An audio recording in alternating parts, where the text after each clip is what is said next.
A cross-section of Harare residents have blamed corruption and abusive political power for rampant wetlands destruction in the capital. According to the Zimbabwe National Water Authority ZINWA, Harare's water table is falling drastically as a result of rampant wetlands destruction.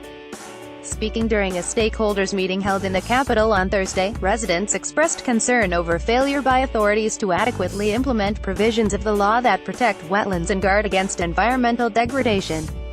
The residents bemoaned that authorities such as the Environmental Management Agency (EMA) and the Harare City Council were failing to consult them before authorizing developments on wetlands.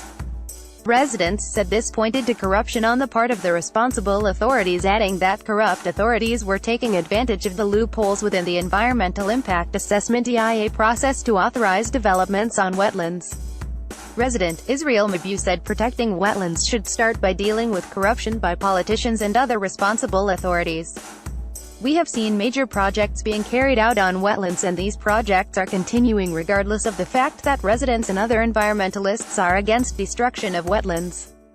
We have authorities that are supposed to protect wetlands, but when we see these wetlands being continuously invaded, we are left to suspect that there is a hand of corruption. This corruption needs to be investigated and corrective measures must be taken, otherwise there is going to be complete destruction of wetlands in Harare, said Mabu. Another resident, Greater Gumani, said, "We are very much concerned that the responsible authorities are not moved by the destruction of wetlands in Harare.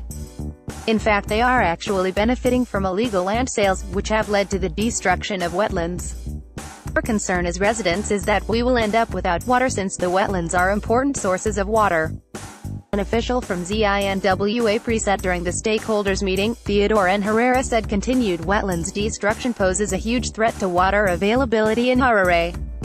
The continued destruction of the wetlands means we are not getting any water recharge, and year in, year out, the water table is getting lower. This is coming at a time the demand for water in Harare is increasing, and there ought to be a way to preserve our wetlands as a way of ensuring water availability, said N. Herrera. Besides runoff, wetlands are the major sources of water for Harare. Of late, wetlands have been under threat mainly due to construction and agriculture.